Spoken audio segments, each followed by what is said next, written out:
우리는 지금 열 번째 마지막, 그러나 하나님은 이 한 가지 재앙, 에하드라는 단어를 써서 이 한 가지 재앙을 우리에게 집중해서 설명해 주고 이것을 계속해서 우리에게 가르쳐 주고 있습니다. 왜 그렇습니까?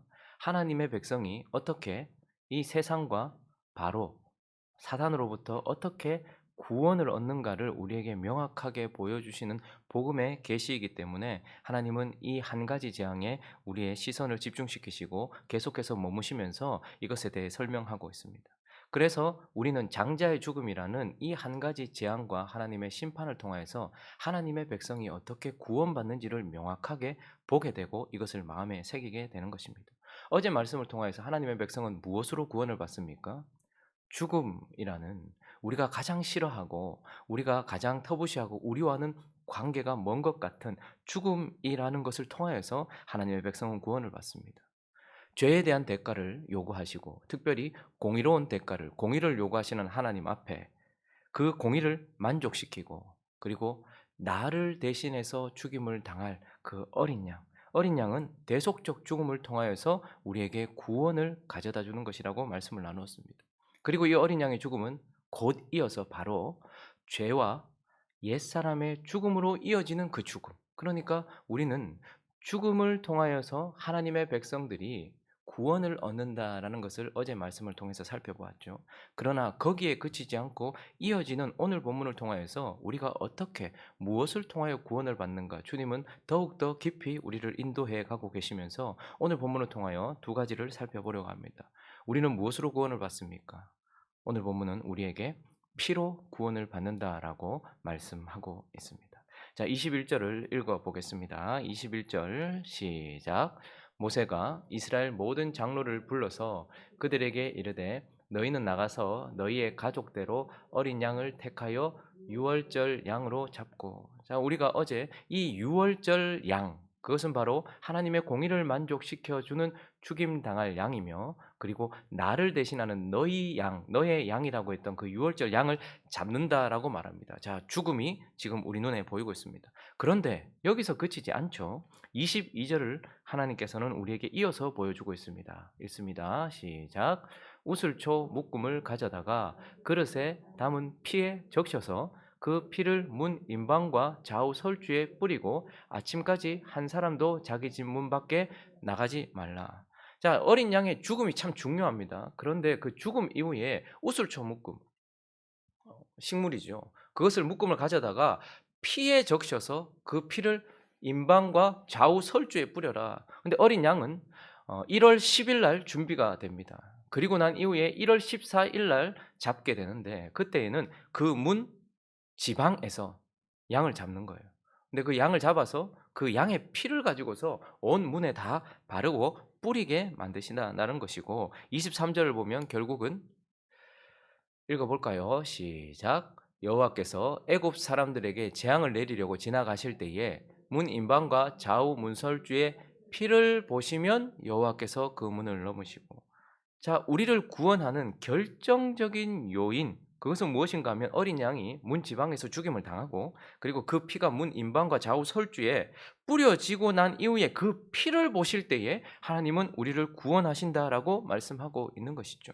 그러니 이스라엘 백성이라는 혈통이나 혹은 그들이 난지 8일 만에 받는 할례의 종교적인 표시, 혹은 악한 세상이라고 표현되고 있는 강하고 악한 세상의 바로로부터, 이집트로부터 고난을 받았다라는 약한 자로서 받았던 그 고난, 그 아픔, 뭐 이런 것들을 보고서 하나님께서 그들을 구원하시는 것이 아니라 딱 한 가지 요소를 봅니다. 그들의 문 임방과 좌우 설주, 그리고 문 지방에 어린 양의 피가 있는가 하는 것을 통하여서 구원을 주신다라고 말하고 있고, 결국 우리는 어린 양의 죽음을 이어 그 피로 인해서 구원을 받는다라는 거예요. 자, 그러면 피가 무엇입니까? 도대체 피가 무엇이기에 우리를 구원한다라는 말입니까?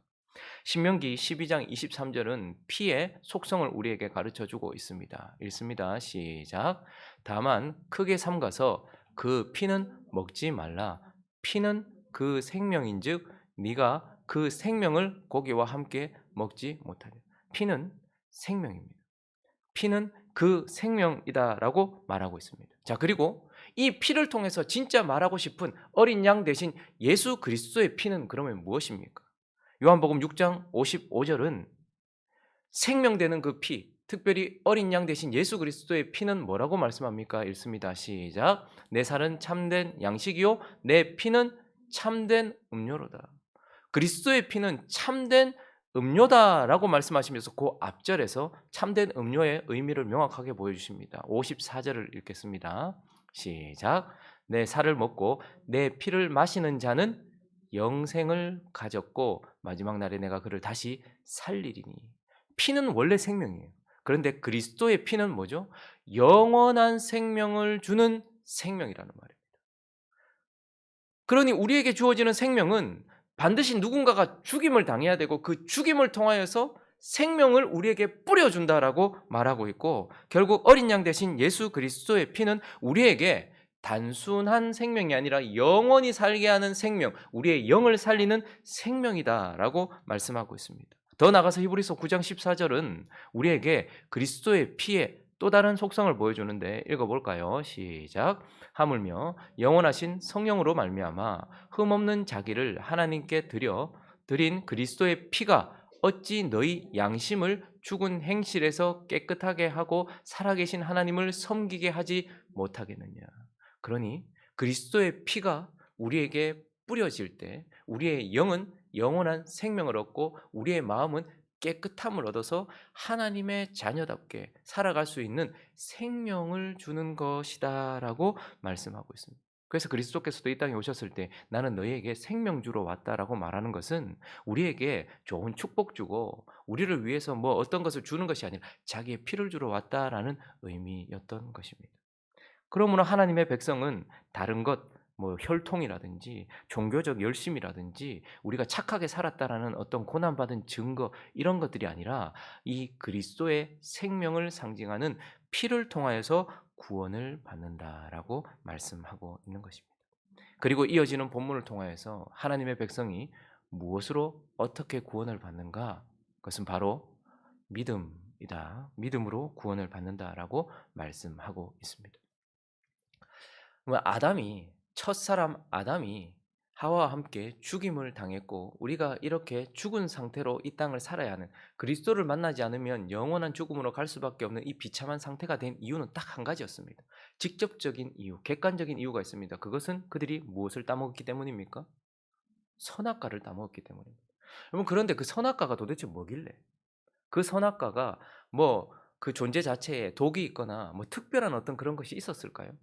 손대면 우리를 죽게 만들고 먹으면 우리를 영원히 죽게 만드는 어떤 그런 독약 같은 그런 존재였을까요? 선악과를 먹었다는 객관적 사실 안에는 분명한 영적인 이유가 있습니다. 선악과를 먹었다, 그걸 따는 순간 우리는 하나님의 말씀을 믿지 않았다, 의심이 더 나아가서 하나님의 말씀에 불신했다라는 것을 보여주는 것이 선악과를 따먹은 것입니다.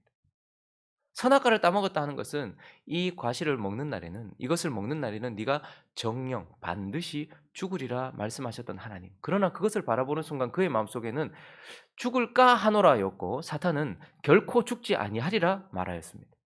그래서 선악과를 먹었다, 우리가 선악과를 먹어서 죽었다 하는 것은 선악과 자체에 대한 객관적인 요소도 있지만 그걸 먹지 말라 말씀하신 하나님의 말씀에 대한 불신이 있었다 말입니다.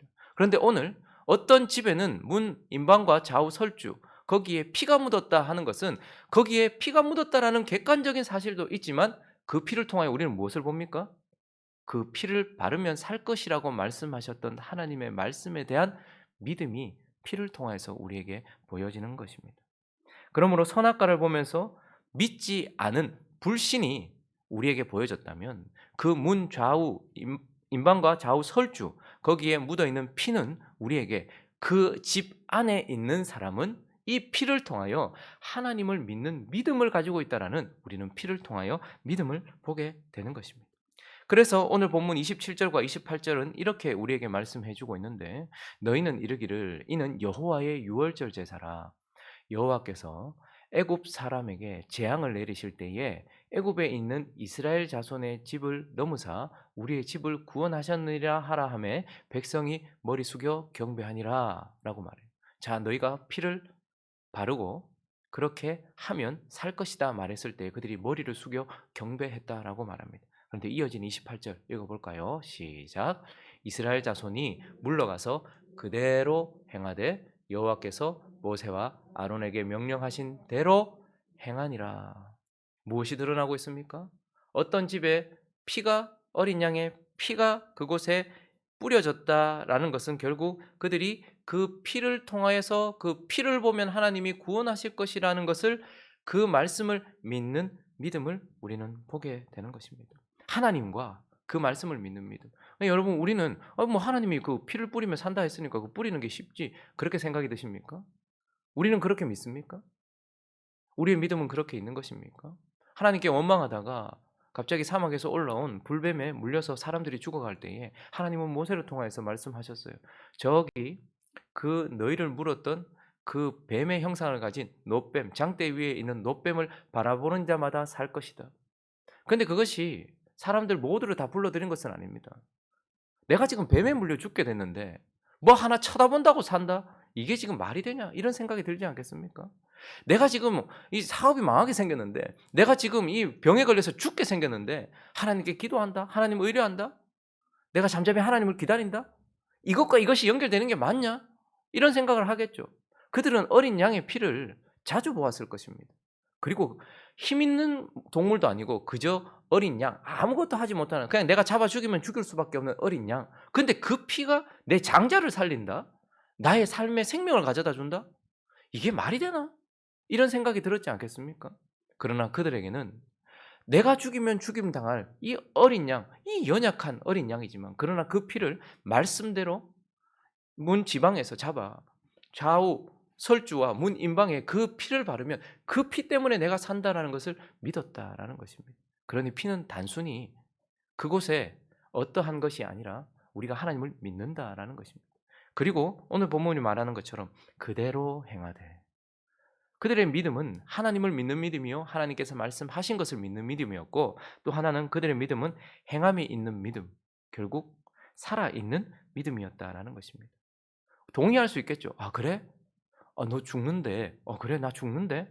근데 너 살 수 있대. 어떻게 산대? 어린 양 잡아서 그 피를 바르면 산대. 아 그래? 그렇게 동의하고 끝나는 경우가 참 많습니다. 우리도 마찬가지 아닙니까? 하나님의 말씀에 대해서 동의하고 그리고 우리는 좋아. 아 그렇구나. 아멘까지는 해요. 그러나 그대로 행한다. 그들은 1월 10일 날 어린 양을 준비해야 했습니다. 그리고 14일까지 그 어린 양이 흠이 있는지 점이 있는지 계속해서 살펴야 했습니다. 그리고 그 정확한 시간에 어린 양을 잡아야 했습니다. 저기 이미 장자를 잃어서 죽임을 당하고 있는 이집트의 그 통곡 소리를 들으면서 그들은 어린 양을 잡았고 그 양을 우슬초에 피를 묻혀서 그 임방과 좌우 설주 거기에 바르는 그 모든 것들을 그대로 행했을 때에 그들은 그리고 그 집 문 밖으로 다시는 나오지 말아라. 얼마나 궁금했겠습니까? 옆에서 소리를 지르고 죽어가는 소리가 들리는데 사람들이 통곡하는 소리가 들리는데 나 이거 지금 이 피 안에 있으면 사는 거 맞아? 얼마나 궁금하고 두려웠겠습니까? 비가 뚜둑뚜둑 떨어지고 갑자기 비가 막 오는 그 순간에 방주 안에 있었던 노아도 얼마나 두렵고 떨렸겠습니까? 방주에 들어갔는데 일주일 동안 아무 일이 일어나지 않아요. 그러나 일주일이 지났는데 비 오는 소리가 들리더니 사람들의 비명 소리가 들리고 그렇게 배가 떠오르는 것을 경험할 때에 그 안에 머물러라. 그 안에 머물면 산다라고 말하는 그 말을 믿고 그대로 행하는 것. 사실 우리는 믿음을 쉽게 말하지만 믿음대로 행하는 것은 그리 쉬운 것이 아닙니다. 하나님께서 말씀하신 대로 행하는 것. 그런데 오늘 그들은 피를 바르라라는 하나님과 하나님의 말씀을 믿었고 그대로 행하여서 그 집 문 밖으로 나오지 않는 것까지 하나님께서 모세와 아론을 통하여 명령하신 대로 행하였더니 그들이 구원을 얻었다라고 말씀하고 있는 것입니다. 말씀을 정리하겠습니다.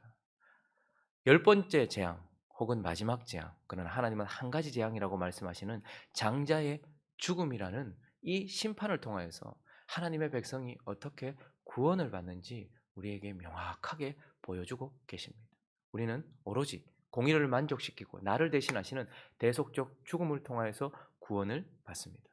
그러나 거기서 끝나는 것이 아니라 오늘 본문 말씀이 21절에서 22절에 이어지는 것처럼 6월절 양을 잡고 바로 이어져서 그 피를 뿌려라고 말하고 있습니다. 그러니 우리는 어떻게 구약 백성이 구원받았는지를 봅니다. 구약의 이스라엘 백성들은 어린 양의 죽음과 그의 피, 어린 양의 생명을 통하여서 구원을 얻었습니다. 이것은 역사적인 사실이요 객관적인 요소입니다. 이것이 분명히 있어야 되는 것입니다. 어린 양이 죽임을 당하지 않았거나 그 피가 뿌려지지 않았다면 구원은 없는 것입니다. 그러나 객관적인 어떤 요소, 역사적인 사실만 있는 것이 아니라 그 피를 좌우 임방과 설주와 임방에 뿌린 것은 그들의 믿음이었습니다. 이것은 영적인 사실 그리고 주관적인 요소입니다. 이 두 가지를 통하여서 객관적인 사실과 객관적인 요소, 역사적인 사실이 반드시 있어야 돼요. 어린 양의 죽음과 그 생명, 그 피. 그러나 영적인 사실, 주관적인 요소, 내 안에 믿음이 있어야지만 구원을 받는다라는 것을 우리는 보게 됩니다. 자, 그러면 신약 시대를 살고 있는 저와 여러분은 어떻게 구원을 받습니까? 2000여 년 전 저기 세상 한켠에서 조용히 죽음 당했던 한 분의 그 죽음, 그건 객관적인 사실이라서 우리에게 사복음서 전체를 통하여서 끊임없이 십자가 죽음을 우리에게 보여주고 있습니다. 왜요? 그리스도의 죽음과 그 피가 한 방울도 남김없이 다 뿌려졌다라는 그 객관적인 사실, 역사적인 사실, 그것이 없으면 결코 우리에게는 구원이 없어요. 우리가 아무리 믿는다, 뭘 하겠다, 어떻게 살든 상관없이 그리스도께서 피를 뿌려주시지 않으면, 그 객관적인 사실이 없다면, 그 역사적인 사실이 없다면 우리는 구원을 받지 못합니다. 그러나 동시에 우리에게는 영적인 사실이 있어야 돼요. 우리의 주관적인, 우리의 마음 안에, 그 사람 안에 그 하나님과 그 어린 양을 믿는 믿음이 있어야 되는 것입니다.